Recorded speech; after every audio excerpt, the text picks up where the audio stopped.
Hey guys, what's up and welcome back to my channel. So in today's video, we are going to go through the ins and outs of the classic smoky eye. I know that a smoky eye can be a little bit daunting because there is a very fine line between looking pretty and looking like you've been punched in the face. So today's video will include all of my tips and tricks and a very in-depth step-by-step process on how to create the perfect smoky eye. So if you have found smoky eyes to be a little bit struggling and you're wanting to learn the basics basically again, then please keep on watching. Okay, let's do this. So to start any smoky eye, you really want to make sure that you've given yourself a great base for your makeup to apply on top of. You can use an eyeshadow base or you can use a concealer like I'm doing here. This one is a Maybelline one and it's really great at stopping creasing too. So yeah, make sure that you do that first. All of the shadows that I'm using are from this beautiful L'Oreal palette. Honestly, it's so inexpensive and great quality. Now, to start my smoky eye, I always like to go in with a shimmery shade and map out where I want my highlights to go. I think when you're going heavy on the eye, it's really important to have the points of highlight and the points of brightness still there so that it balances out the whole look and really lifts the eye. So for me, that is the top of the brow bone there and also the inner corner of the eye. Next up, I'm taking a matte shadow. Now you can use whatever that you've got at home. You don't even have to use browns. You can use greens, purples, whatever the case may be. But you want to take a very light shade. And as you can see here, I'm drawing a line sort of across just underneath where my brow bone highlight is and sort of just above my upper crease. That's where we want to apply this color. Use a big fluffy brush and really make sure that you take the time to go backwards and forwards and really blend this color out. This color is called the transition color and it's what's going to stop your look being really choppy and messy later on. I'm now picking up a darker shade of brown. The other really important thing when doing a smoky eye is to sort of start a little bit lighter and then build your way up in darkness and intensity. So as you can see, I've switched brushes and I'm using a much smaller, more densely packed brush and I'm positioning that darker shade directly into my crease area and then using small strokes to flick it up and out and blend it into that transition color. Now, like I said, start very lightly, start with lighter colors and build your way up.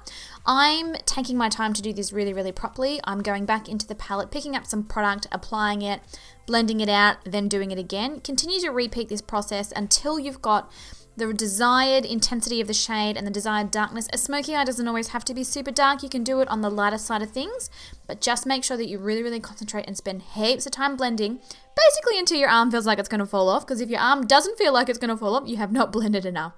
So now that I've got enough of that darker shade, I'm going back in with a larger brush with no product on it.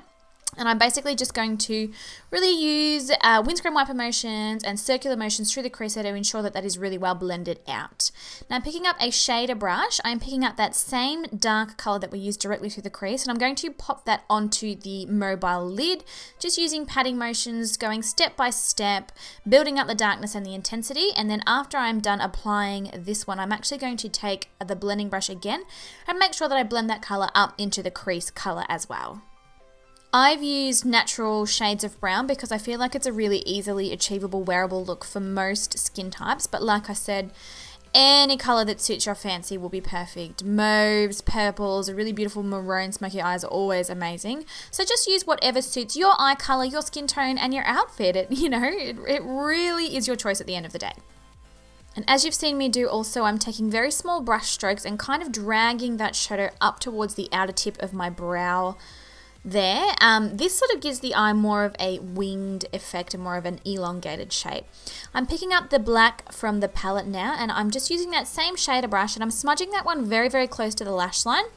I like a smoky eye to be gradient. I like the darkest color to be very close to the lash line, then a little bit lighter on the lid and then a little bit lighter in the crease and then a little bit lighter in the upper crease, fading all the way up to the brow bone. That's the way I like it. It's the most seamless, it's the most natural, it's the most flattering. So yeah, by transitioning your colors in these steps, by starting dark and working your way out, you're going to get a really soft looking smoky eye that's very natural and doesn't look like you've been punched in the face. So once you are done blending out that black, I'm going back in with that same blending brush from earlier with no additional product, really blending it out. I wasn't kidding when I said you literally need to blend until your arms drop off.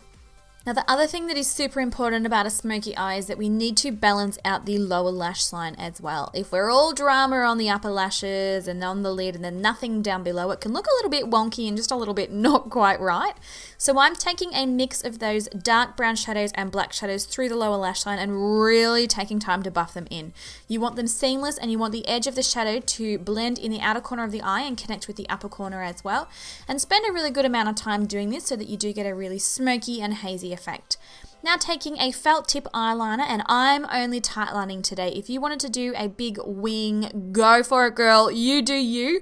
But for this tutorial and for the purposes of teaching smoky eyes, I'm just going to tightline to give the lashes a little bit of added darkness just at the lash line, and then I'm adding a couple of coats of mascara. Now you can call it quits after the mascara if you want, but for me and for what I like, and I'm pretty sure you guys know what's coming next, I'm going to use lashes.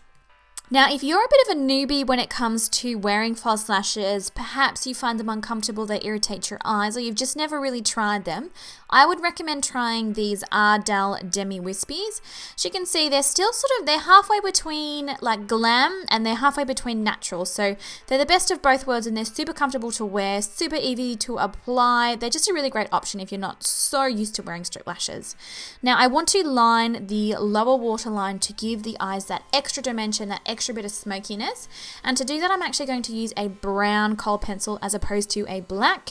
If you're new to the smoky eye scene and you're definitely not wanting to look like you've been in a bit of a pub brawl, using a brown will be a little bit softer and a little bit more wearable. So here is the eyes all finished, and I will show you the entire look complete. So you can see that this is a nice subtle smoky eye. I mean, let's be real, I can go a lot harder than this, but you really don't need to. You want to keep it nice, romantic looking, and just something that complements your features. So I hope you guys really enjoyed this tutorial today. Please leave me any questions that you might have down in the comment section below. I love you all so much. I think you guys know that. And I will catch you in my next video. Bye!